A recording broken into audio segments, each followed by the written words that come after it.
Gak ada dosa yang gak dimaafkan. Innallaha yaghfiruz dzunuba jami'ah. Sesungguhnya Allah mengampuni dosa semuanya, termasuk syirik. Syirik itu baru gak dimaafin kalau seseorang meninggal dalam keadaan musyrik. Tapi kalau dia belum meninggal dan bertobat, mau syirik, mau meragukan Allah, mau dia durhaka ke Allah dengan menuduh Allah dengan tuduhan-tuduhan yang gak benar, semuanya asal dia bilang astagfirullahalazim Rabbi zalamtu nafsi faghfirli, ya Allah saya sudah menzalimi diri saya sendiri, maafinlah saya, ampunilah dosa saya. Allah Ghafurun Rahim, Allah Maha Pengampun lagi Maha Penyayang. Itu dalilnya bahwa Allah pasti maafin. Allah Ghafurur Rahim, Maha Pengampun lagi Maha Penyayang. Gak ada yang gak dimaafin. Gimana pun masa lalunya, Ustaz saya di masa lalu itu jahat banget. Bukan itu intinya. Mau taubat gak? Kalau mau taubat, cara taubat dengan Allah itu sederhana. Allah tuh gak ribet. Cukup menyesali, bilang Allah maafin saya dengan bahasa kita boleh, dengan bahasa Arab Rabbi zalamtu nafsi faghfirli boleh, atau Rabbi firli wali walidayya boleh, apapun yang kita hafal Allah hapuskan. Segampang itu Ustaz, segampang itu. Terus kalau kita ulangin, itu masalahnya. Masalahnya itu bukan di Allah, masalahnya di kita. Kita benar nggak mau taubat? Kalau kita benar mau taubat, kita bikin dosa sekian puluh tahun, lalu kita mengatakan astagfirullah sekali aja, maka puluhan tahun dosa kita itu semuanya dihapus sama Allah. Masalahnya kita kadang-kadang mengatakan astagfirullah dengan hati yang belum mantap.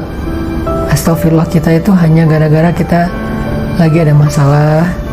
Astagfirullah kita itu hanya sepintas aja, terus nggak dilanjutin dalam amal-amal soleh. Akhirnya taubat kita belum nasuha, belum sempurna. Kalau kayak gitu, Allah nunggu sampai taubat kita bener. Astagfirullahaladzim, udah Allah hapuskan, diulangi lagi. Ya Allah, ya udah Allah tunggu sampai kita benar-benar ninggalin dosa itu, nggak ngulangin lagi, dan meninggal dalam keadaan sudah meninggalkan dosa tersebut. Itu kan dilihat akhirnya ya. Makanya kalau kita belum berhasil, coba lagi aja. Coba lagi selama masih dikasih nyawa sama Allah, kita coba lagi aja dalam proses taubat. Ya, soalnya mungkin pas ya istilahnya iman lagi ngedrop, jadi datang lagi ragunya.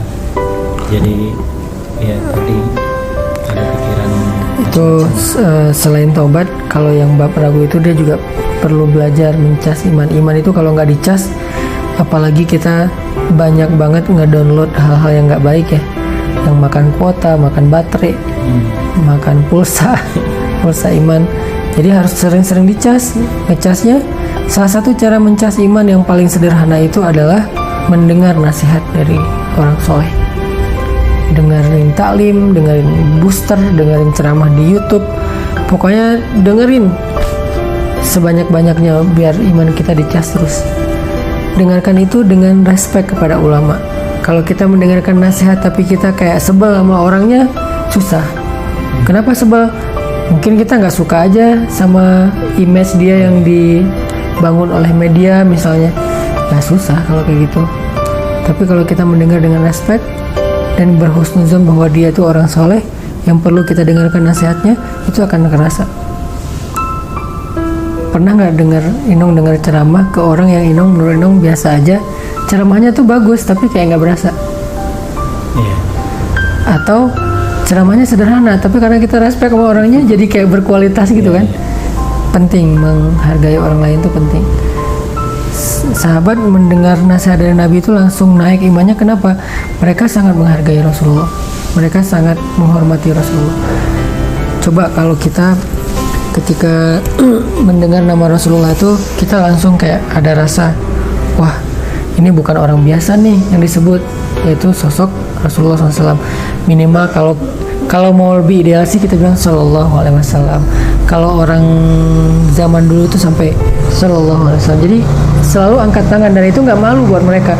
Kayak kita nggak malu pride dengan sesuatu yang sifatnya kehidupan anak muda. Harusnya dengan Rasulullah juga Sallallahu Alaihi Wasallam. Itu bentuk ekspresi penghormatan mereka, sehingga hadis nasihat Nabi itu, sunnah Nabi itu jadi sesuatu yang bernilai dan berharga. Gara-gara yang ngucapinnya adalah Rasulullah SAW. Jadi balik lagi ke yang tadi, tetap dimaafkan ya. pasti dimaafin. Allah sendiri yang berjanji, yaghfiruz dzunuba jami'a. Allah mengampuni semua dosa, sehingga Allah katakan, la taqnatu min rahmatillah, jangan berputus asa dari rahmat Allah. Maksud berputus asa di sini, berputus asa minta ampun, berputus asa untuk taubat, berburuk sangka seolah-olah dosanya udah nggak keampunin lagi, itu namanya berputus asa. La taqnatu, jangan berputus asa. Sip, sip.